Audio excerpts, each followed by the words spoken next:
ఇలాగా ఒక గోశబ్దకేలు ఉన్నప్పుడు మనకి ఇంకో ప్రతి శబ్దానికి మహత్తరమైన విష్ణు సహస్రనామం అని చెప్పే గ్రంథంలో విశ్వం అనే ఒక పదానికి 100 అర్థాలున్నాయి.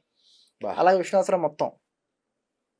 అంటే విష్ణు సహస్రం ఉన్న 1000 పదాలకి కూడా ఒక్కొక్క దానికి 100 అర్థాలు వచ్చేలాగా సంస్కృతం ఒక గొప్పతనం అది. ఓకే. సో, ఈ సంస్కృతం తెలియని వాళ్ళకి దాని గొప్పతనం తెలీదు. అక్కడ ఏ ఉద్దేశంతో అక్కడ రాసాడనేది కూడా మనకి తెలీదు. సో, మినిమమ్ క్వాలిఫికేషన్ సంస్కృతం ఉండి సంస్కృతం తీరాలి. ఉండి తీరాలి. 2 గురుముఖత నేర్చుకొనుండాలి. గురుముఖత నేర్చుకునుండాలి. జ్యోతిష్యం. ఏదైనా సరే. ఓకే. ఏ విద్య అయినా సరే. మీరు స్తోత్రాలైనా సరే గురుముఖి అయినా నేర్చుకోవాలి. ఓకే. లేకపోతే దాన్ని ఏకలవ్య విద్య ఇప్పుడు అంటారు. యూనివర్సిటీలో నేర్చుకుంటే గురుగారు?